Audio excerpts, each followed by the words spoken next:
For Coogee, I call the member for Rockdale. Thank you, Mr. Assistant Speaker. I'd like to bring to the attention of the House a matter of grave concern to my constituents in Rockdale, that being the economic management of our state and country. Those opposite, including the Treasurer, try to mock or degrade the legacy of Wayne Swan, one of only 2 Australian Treasurers to have been awarded Finance Minister of the Year by Euro money. Oh, mate, they give them The other, being put start me. Unfortunately, for all the big talk of the government benches on their money management skills, and this is a real concern for my constituents in Rockdale, they don't hold a candle to the likes of Swan, who steered this country away from economic disaster during the global financial crisis, making us perhaps the only major developed nation in the world not to suffer through that period. 300 I'm happy to inform the House.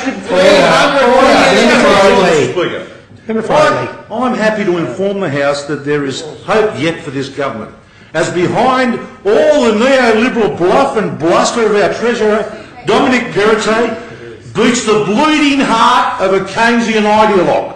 Mr. Speaker, this is the only thing underpinning this government's attempts to match Labor's unemployment figures from 2011. My constituents are extremely concerned about the management of this state. Of course it's got a lot to do with my constituents. Member Rockdale will resume his seat. Member Rockdale will resume his seat. We can stop the clock. Member Rockdale will resume his seat. The Parliamentary Secretary rises on I the point of order, I assume. have heard the word Rockdale more than once. And that was when the temporary speaker said the member for Rockdale. I would thank the member for the Parliamentary Secretary. I have heard the member for Rockdale mention Rockdale, but I would remind him that private member statements are to focus on particular issues in his electorate. Thank you, Mr. Assistant Speaker. And as I said earlier, the people of Rockdale are extremely concerned about the way this government is squandering the funds. So this is the only thing that's underpinning this government's attempts to match Labor's unemployment figures from 2011. In Keynes' general theory, he wrote about government employing people to perform pointless activities rather than allow unemployment, which begins to explain a lot about the justification for many of this state government's major projects. What better way to stimulate the economy than to build roads to nowhere, Mr. Assistant Speaker? Perhaps the government won't allow public scrutiny of the West Connex because it's underpinned by socialist employment policy. Treasurer Perrottet might not want to admit this, Mr. Speaker, but he's in the midst of a classic Keynesian spending frenzy. I have to give credit where credit's due, though. And the rebranding exercise of asset recycling is an absolute winner. What a great way to describe selling off the productive assets of the state and blowing the cash on wasteful projects. While they're stadiums, yeah. Well, while he may like to describe himself as a free market champion when he's in the House, out there on the streets he's spending money like a drunken sailor. He's so infatuated with stimulation, he's running out of ideas on how to spend taxpayers' money. You can just picture the light bulb moment when Treasurer Perrottet rang the Premier late one night with the brilliant idea of knocking down ANZ and Allianz to recycle $2.5 billion into their reconstruction. He wasn't even the Treasurer. Forget about Keynes. Karl Marx would be thrilled to see the government knocking down 20-year-old stadiums just to rebuild them.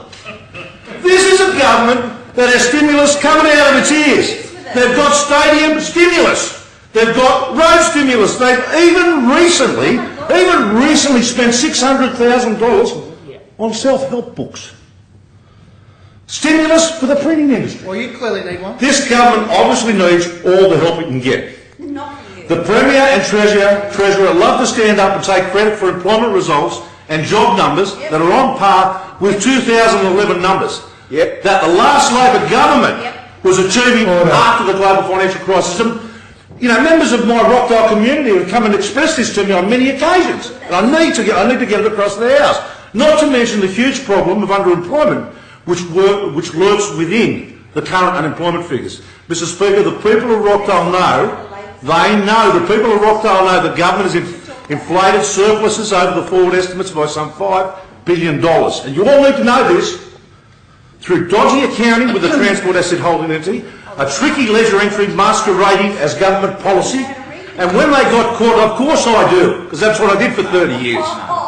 And when they got caught out, they doubled down. I The wouldn't be surprised if member's Fair took it. time has expired.